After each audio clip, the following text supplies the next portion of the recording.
In today's show, we're looking ahead to Wednesday in the NBA. There are 13 games on for some reason, but we're going to talk about those 13 games and look at some other things that we can do streaming-wise. Michael Bolton. Thanks, Josh. It's Michael Bolton here, and it's time for another episode of the Locked On Fantasy Basketball Podcast. Let's get to it. Let's get to it, indeed. You are Locked On Fantasy Basketball, your daily fantasy basketball podcast, part of the Locked On Podcast Network.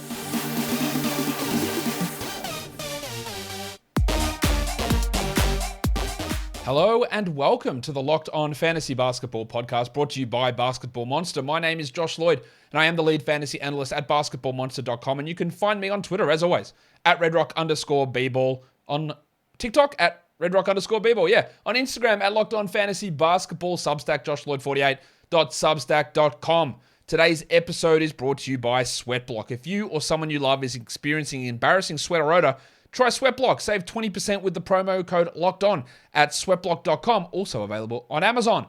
Thank you for making Locked On Fantasy Basketball your first listen every day. We are free and available on all platforms.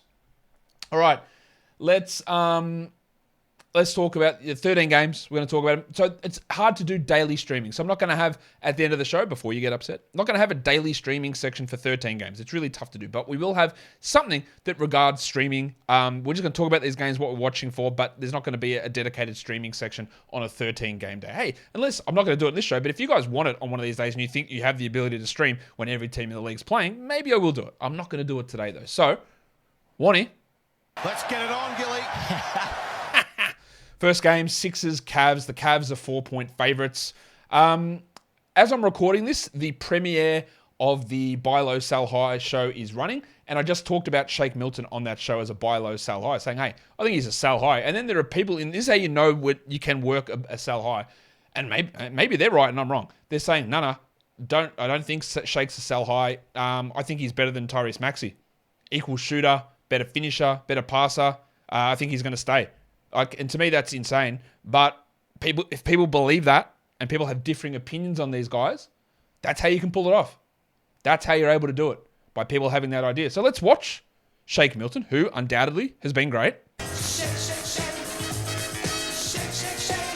But as I detailed on the show, the Buy Low, Sell High show, not only is he doing it with big minutes, but he's shooting ridiculous percentages. The assist rate is sky high.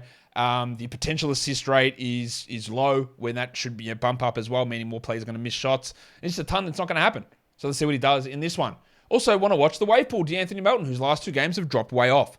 I still believe that Melton and Milton need to be 12-team league guys, and Melton has more of an ability, I believe, to be a longer-term guy. But with the way Milton is playing, I think that does impact Melton's long-term value. For now, they're both fine, and we both roll with it, but let's see how the distribution works between those two. On the Cavs, or actually in terms of guys that are out, we know that Tangles is out, Tyrese Maxey. We know Jimmy Harden is out. Jarrett Allen still out with that back problem. That's going to be 3 in a row for him. That's a little bit worrying. We don't really know what's going on there, but he's out again. Kevin Love's out with that thumb issue. Can't believe he played that one game. I'd expect multiple weeks here for him to be out. And Lamar Stevens is questionable with that illness. On the Cavs side of things, Dracaris Levert played off the bench and will play off the bench again, I guess. Dracaris. 29 minutes last game. I do not believe that he is a 12-team league ad. I would not bother with him. Also want to watch Donovan Mitchell. He's done. He's good. He had a stinker last game with the shooting. What we do want to watch, though, is usage, but more importantly, assist rate, which has really tumbled with Garland back into the mix. So seeing how all of that works will be something that gives us more of an idea of how to value Mitchell as we move longer term. The Hawks and the old Orlando Magic. The Hawks are 6-point favorites, but in good news for Atlanta, Bogdanovic, yes, he's officially doubtful for this game. We don't think he's going to play, but that means his return is coming. Now, I am not 100% convinced that he's going to be this must-roster guy, but there's absolutely no harm in having a crack and seeing where he comes. Giggity. Having him on your roster, it's going to be low minutes, it's going to be missed back-to-backs initially. It's going to be how does he share the ball with Murray and Trey?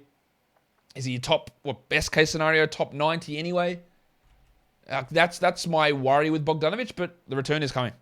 Jalen Johnson's also doubtful, whereas on the Orlando side, we have injuries, of course. He who shall not be named is out. Wendell Carter is out. Jalen Suggs is out. Chuma KK is out. But two guys aren't out. Karl-Anthony and Markelle Fultz, they're back.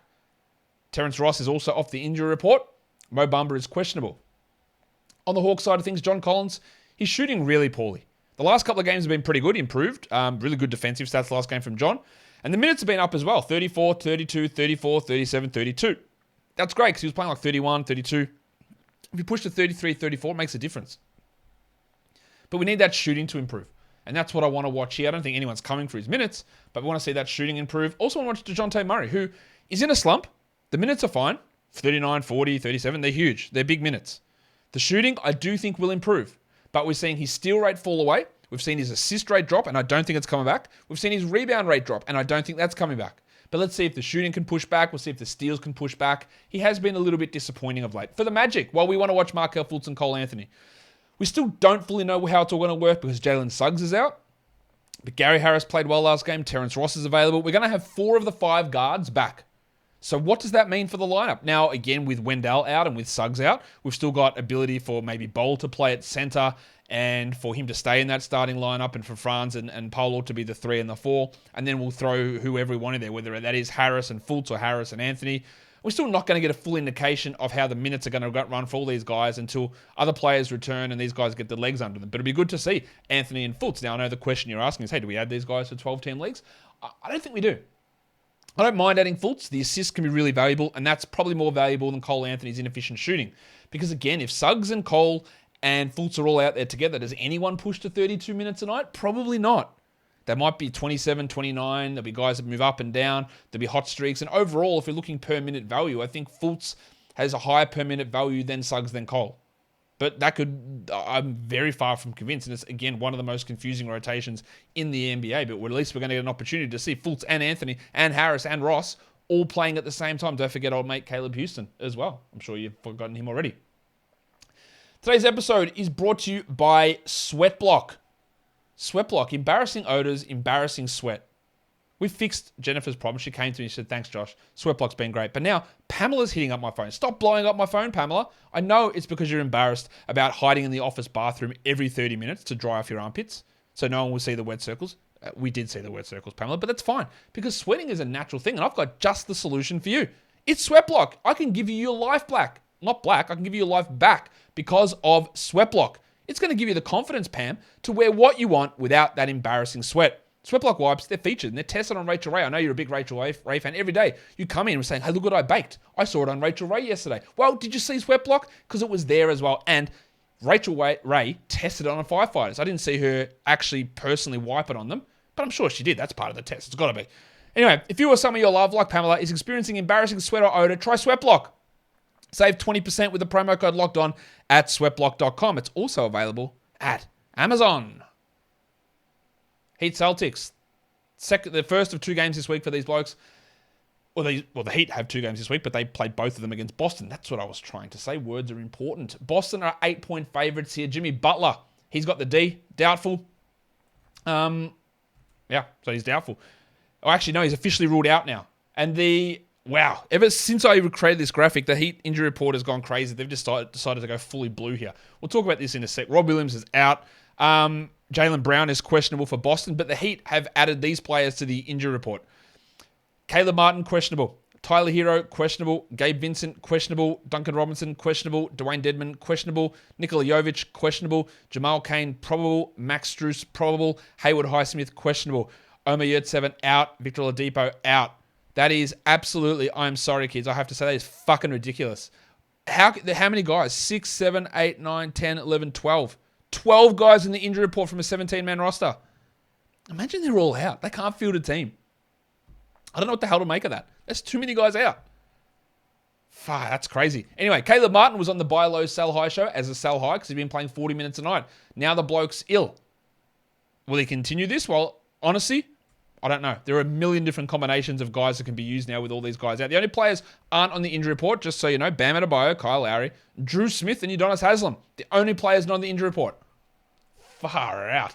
Also want to watch Tyler Hero, whose shooting's been a bit whack, but the rebounds for some reason are really strong from him. Can he get some of that shooting back and get some more efficiency going? That would be great. But the Celtics, Jaylen Brown dealing with that neck stiffness. Let's watch what Derek White can do. Now, White will continue to start, but on a healthy team, I don't think he's a must-roster 12-team league guy. But they might not be healthy. So White and Brogdon get that stream ability, and you can move on from them at other points. I'd rather have them at this stage than I would with Grant Williams, who is struggling a little bit. His production, like 22 minutes last game, 18 minutes 2 games ago. Al Horford, by the way, his back is fixed. It's all good. We're good. I think Al Horford told me that maybe he thinks he's good for at least another week, maybe next Monday. They might get stiffness again, but I don't know. Is he a soothsayer? Probably. We'll see. Anyway, Grant Williams, I don't think it's a 12-team league guy, so let's see what he does here in this one. Bucks Knicks. It is a back-to-back for the New York Knickerbockers. The Bucks are 5.5-point favorites. The total is 226. I don't know about Chris Middleton, whether he's returning or not. There's still really no transparency there, which continues to be frustrating. Marjon Beauchamp is out. Jingle and Joe Ingles is out. And then on the Knicks side, Quickly is questionable for Tuesday's game. Actually, no, it's not true. Quickly is in for Tuesday's games. That's good. So we assume he's going to play Wednesday, but you never know. But that means they're fully healthy, the Knicks, unless something happens in Tuesday's game. For the Bucks, I want to watch Javon Carter, who's continuing to be solid. He's at least a streamer back-end guy while Chris is out. I don't think that it lasts long-term, but he's playing well. And then also Bob Portis played 32 minutes last game after 3 games in a row where he played 24, 25, 25. So it was interesting to see those extra minutes while Pat Connaughton barely played. We had a Beauchamp not in the rotation. Wes Matthews under 10 minutes. So we got those extra. They really lent into their core guys. Will that be something they continue to do? For the Knicks, I want to watch Cam Reddish. That's a placeholder name to see what happens with Reddish, with Rose, with Quickly, with Grimes. All those guys competing for minutes. Will any of them step above the others? I highly doubt it, but that's what we want to pay attention to. And also want to watch Rowan Barrett Jr. The minutes are huge. When you're playing as well as Barrett is, you've got to play 40 minutes, 37, 40, and 37. That's the key. You're playing that badly, so just play as many minutes as possible to get yourself out of it. Don't worry that you've lost 4 out of the last 5 games and maybe reassess that a bloke who can't hit a shot from anywhere on the court probably doesn't need to play 40 minutes. Why would you do that? Why would you reassess any of your stubborn ideas? You wouldn't do it. That's coaching 101. Always stick to the one thing all the time and never make any changes based on ability or current data. Never do that. Anyway, coach of the year Tom Thibodeau is probably going to play Barrett some big minutes again. Can he do something good? I think, again, as I've said a million times, if you don't need the points in a category, there's no point having him. And if you're not aware of the negative hits that you get, then you don't need to have him. But I think he will improve a little bit from what he's been doing.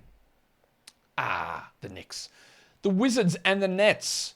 Brooklyn are 5-point favorites. The total is 223.5. The All-Japan matchup is off. Yuta Watanabe is out. Rui Hachimura is out. Both guys are gone. That's disappointing for Japanese basketball fans, I'm sure. Ben Simmons is also out. Dylan Wright is out. TJ Warren is out. Simmons dealing with that knee soreness. Now, they started Joe Harris over him last game in the second half, and I think that's what will happen again. I don't actually care to add Joe Harris based on that. What I'm watching for on the Wizards side of things is Kyle Kuzma, who has been playing exceptionally well. Assist rate is up, usage up, massive minutes. He's actually turned into a really good player, and I'm pleased to see it. It's great. Also want to watch Denny Avdia, who only played 19 minutes last game, which is pretty bad, I think. Yeah, I don't think that we need any... There's no situation to me where he should play the same minutes as Will Barton or Corey Kispert, or he should play fewer minutes than Jordan Goodwin. But he did. I want to see Avdia's minutes move back up. He's a fringe guy. He's a defensive streamer who has value when one of the starters is out, but they're not out. For the Nets, Seth Curry, disappointing game last time out. Let's see where he goes. Is he the top 100 player or is he a top 150 player? Can he get some consistency in playing time? And also Kyrie Irving, who hasn't been at his best. But the last 3 games, 38, 38, 39 minutes. But his steals, I think he's had 1 steal in the last 3 games. And his assists are like 3 a game.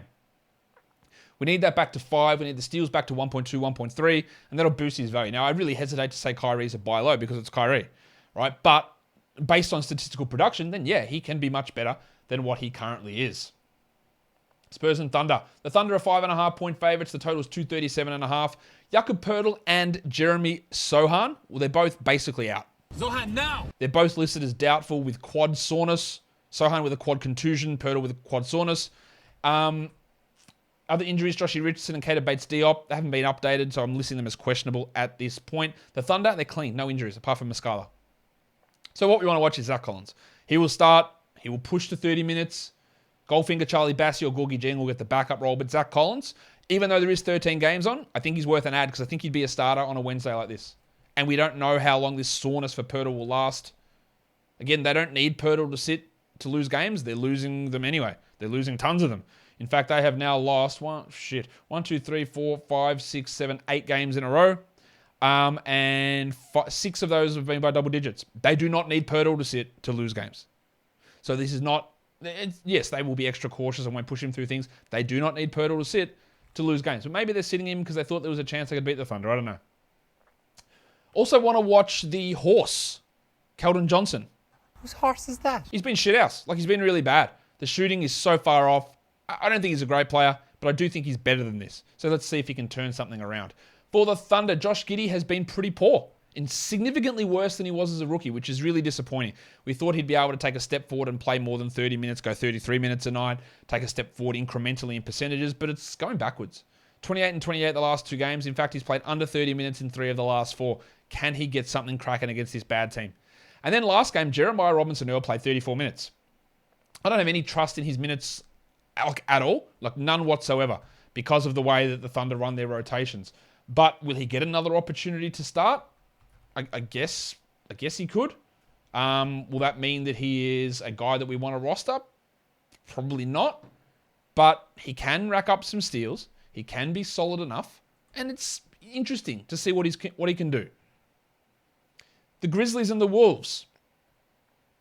Memphis are 4-point favorites. The total is 231.5. Desmond Bane is out, but he has shed his walking boot. We know that.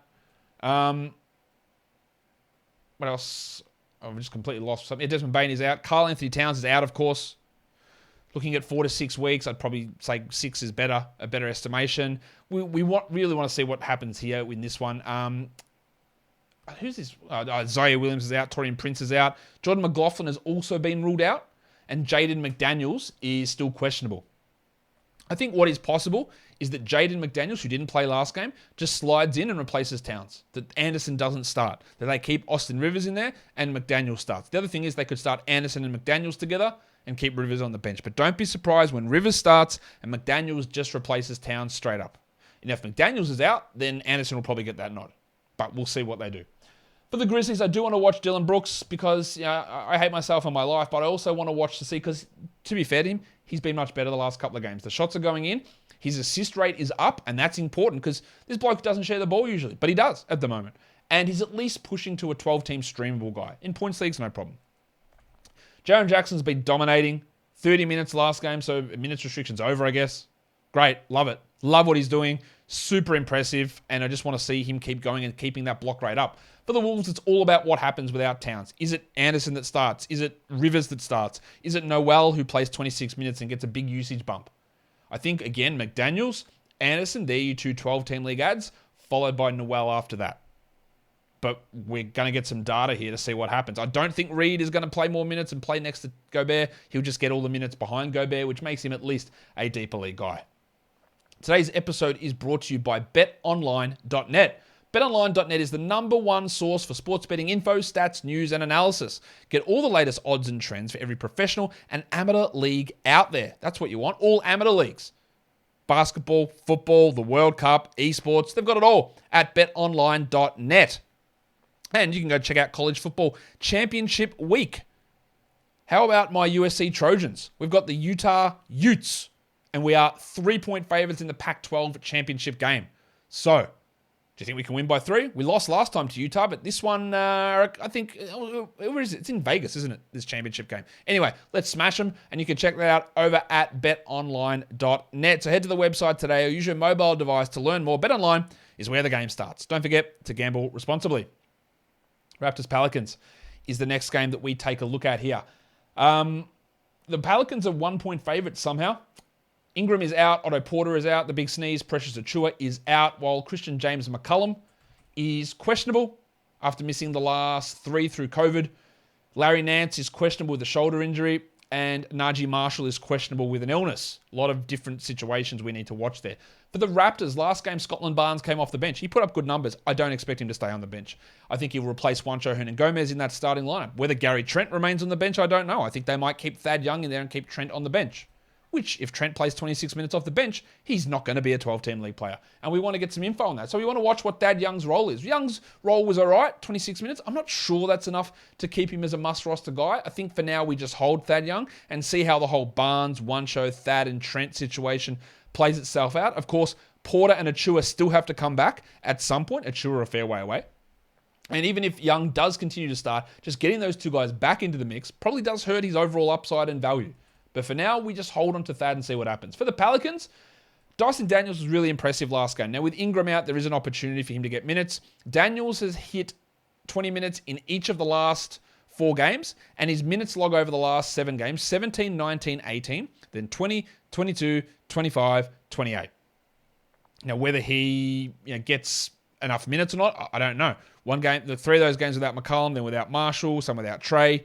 And does he fit into the rotation every night? He should, but I don't know whether he will. And that's really going to be the key for us here, to watch whether he is able to get that playing time and have some value for people in deeper leagues. I don't know whether he will, but we want to watch it because I think he's a good player. I also want to watch Jonas Valanciunas. Jonas Valanciunas. He is really struggling. I am not dropping him at this point, but I'm also looking at him saying, I don't think he's a top 100 player, probably rest of season. And that might mean that he's a drop. I'm not convinced of that, but I think we're getting to that stage where he is not absolutely locked in as a must-hold player. Bulls and Suns. Suns are 5.5-point favorites. Cameron Johnson is out.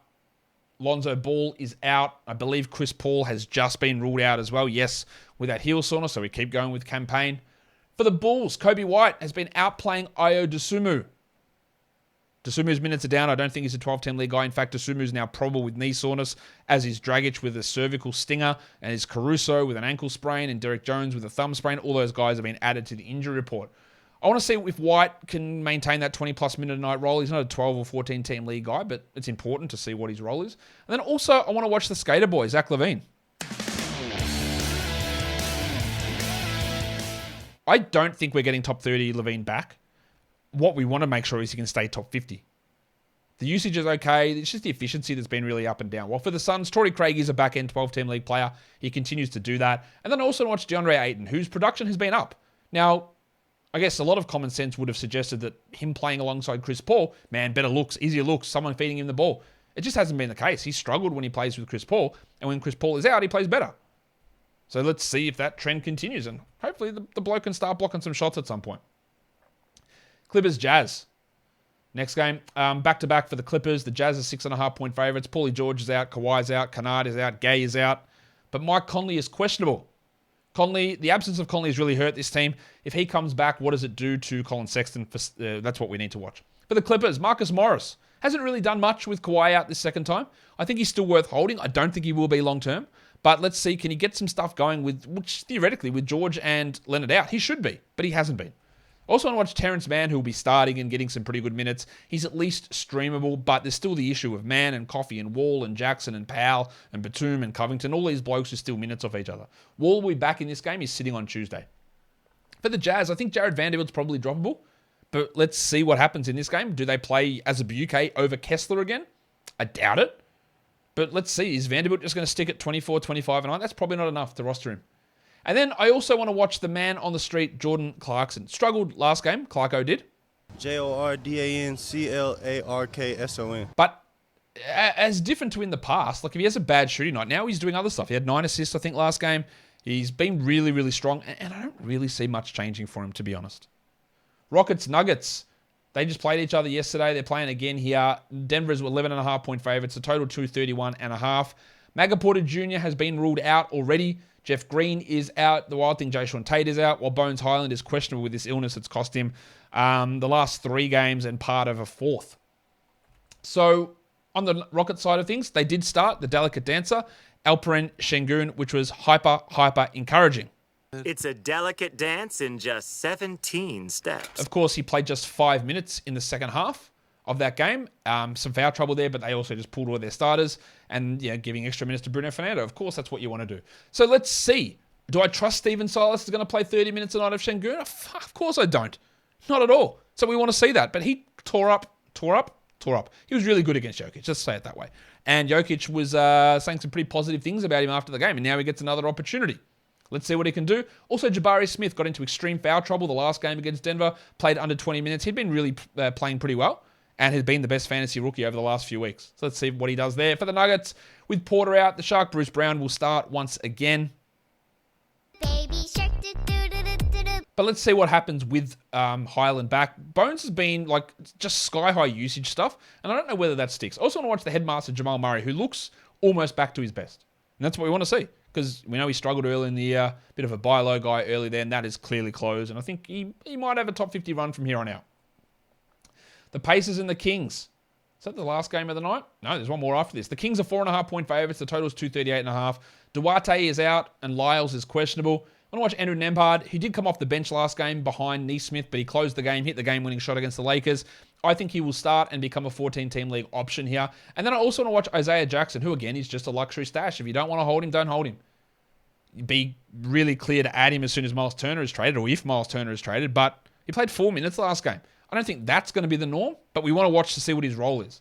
For the Kings, Keegan Murray was on the buy low show because he sucks.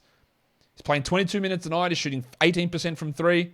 There is significant scope for the percentages to go up, but the worry really is the minutes. So let's see what his role looks like. And also Malik Monk, who is great last game. I don't expect that to be the case, but I think he does have a place on certain 12-team rosters. Not for everybody. He's not absolutely stapled in there, but I like what he does. And we'll talk more about Malik a little bit later. The last game of the night is the Blazers and the Lakers. Portland on a back-to-back. The Lakers are 5.5-point favorites. That's big. 238.5 is the total. Let's watch Jeremy Grant, who, despite Lillard being out over the last couple of weeks, has dropped off a little bit. His value really does get tied into usage in minutes and percentages. And if they're down, then he's unrosterable. And if they're up, then he looks like a world better. There's no real in-between for him. And then Justice Winslow, understanding you're going to hurt both percentages. But the role is there. The minutes are there. Rebounds, assists, steals, blocks, he can get them. Lillard is out. Peyton is out. Keon Johnson is questionable. For the Lakers, Dennis Schroeder, I do not believe Dennis Schroeder is a 12-team league guy. Will he start with Patrick Beverley returning? Maybe, but I also don't care because he needs one of the big three usage guys, Westbrook, Davis, LeBron, to be out for him to really have 12-team appeal, and they're not out, so he's not going to have it, I don't think. I also want to watch Austin Reeves, who might actually be a better player than Dennis Schroeder, at least a better fantasy option. He's a really solid 14-team league guy, Reeves, who gets 30 minutes a night, contributes really well. He's not an add in most spots, but let's see what his role looks like. Now, a couple of things I'm going to add onto this show. We're not going to do the daily streaming because there is 13 games on, but looking at the rest of the week, who is an interesting ad that plays the low volume days? Remember, the low volume days from Wednesday through to the end of the week are Thursday, Saturday, Sunday, and then something else I'm going to chuck in as well. So in terms of the low volume guys, there's no one that plays 3 low volume games the rest of the week after after Tuesday. But we've got guys like the Blazers players, Justice Winslow, Drew Eubanks with 2 low volume games. We've got a couple of Kings players there. Malik Monk plays the 2 quality games. Killian Hayes has got the 2 as well. Dorian Finney-Smith, Alec Burks, Isaiah Hartenstein, and Cam Reddish. So if you add one of those guys after Tuesday, we talked about Tuesday stuff yesterday, but you can get 2 quality games out of those players, which might be enough for you to look at. And I think that, again, using your waiver wire moves judiciously to get extra games on the low volume days is important. So, I think Monk is probably the priority there, followed by Hayes, and then Finney-Smith, Burks, Winslow, Reddish. All of those guys can have some real value getting the 2 games for the price of 1 ad. The other thing I'm going to do is look at what happens over the next 5 days. I can look breaking up things into a 5-day chunk. And this is including all high volume days, so it's including Wednesday, Thursday, Friday, Saturday, Sunday.